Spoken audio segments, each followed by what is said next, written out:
শবে বরাতের রাতে যে নারী 3টি আমল করবে ওই নারীর কপাল খুলে যাবে। কেননা শবে বরাতের রাত হচ্ছে এমন একটি রাত, এ রাতে আল্লাহ তাআলা অসংখ্য অগণিত মানুষের গুনাহ খাতাগুলো ক্ষমা করে দেন। আল্লাহ তাআলা নিজে বলে দিয়েছেন সুনান ইবনে মাজার 1390 নম্বর হাদিস, নবীজি সাল্লাল্লাহু আলাইহি ওয়াসাল্লাম জানিয়ে দিয়েছেন, ইন্নাল্লাহা লা ইয়াত্তালিউ ফি লাইলাতিন নিসফি মিন শাবান ফায়াগফিরু লিজামিই খালকি ইল্লা লিমুশরিকিন আও মুশাহিন।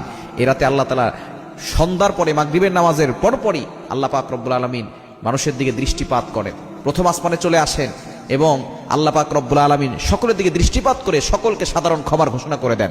তবে দুই শ্রেণীর মানুষকে আল্লাহ ক্ষমা করেন না। এক নম্বর হচ্ছে যারা মুশরিক, আল্লাহর সাথে শিরিক করে। দ্বিতীয় নম্বর যারা মুশাহিন, যারা আল্লাহর সাথে হিংসা করে, মানে কারোর সাথে হিংসা পোষণ করে, এদেরকে আল্লাহ তাআলা ক্ষমা করেন না। এজন্য এই দুইটি কোয়ালিটি থেকে আমাদেরকে দূরে সরে আসতে হবে এবং নারীরা, মা বোনরা 3টা কাজ করবে। এক নম্বর হচ্ছে আপনি আপনার প্রয়োজনীয় নামাজগুলো পড়বেন। প্রয়োজনীয় যে জিনিসগুলো আছে, সলাতুল হাজত, আপনি 2 রাকাত নামাজ পড়তে পারেন। আপনি নফল নামাজ বেশি বেশি পড়বেন, পাশাপাশি 2 রাকাত সলাতুল হাজতের নামাজ পড়বেন, যে আল্লাহ আমার এটা প্রয়োজন, আল্লাহ আমার এইটা প্রয়োজন। কারণ আল্লাহ তাআলার কাছে চাইলে আল্লাহ তাআলা সবকিছু দেন। প্রতিদিন কিন্তু আল্লাহ তাআলা শেষ রাতের শেষ অংশে প্রথম আসমানে এসে বান্দাদেরকে ডাকতে থাকেন এবং এই রাতে, শবে বরাতের রাতে আল্লাহ তাআলা প্রথম আসমানে এসে সন্ধ্যার পর থেকেই ডাকতে থাকেন। আর আমরা অনেক সময় হালুয়া রুটি বানাতে বানাতে ব্যস্ত হয়ে পড়ি। মা বোনরাও এরা আমল করবেন, নফল নামাজ পড়বেন, 2 রাকাত সলাতুল হাজতের নামাজও পড়বেন, প্রয়োজনের নামাজ, এটা পড়ে আল্লাহর কাছে দোয়া করবেন, আল্লাহ তাআলা আপনার সকল প্রয়োজন পূরণ করে দিবেন। দ্বিতীয় নাম্বার হচ্ছে তাওবা, ইস্তেগফার করবেন।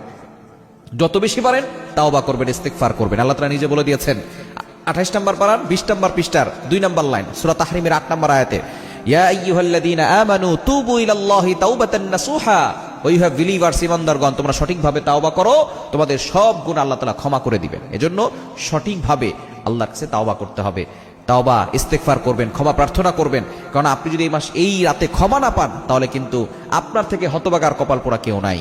এবং 3 নম্বর হচ্ছে আপনি দোয়া করবেন।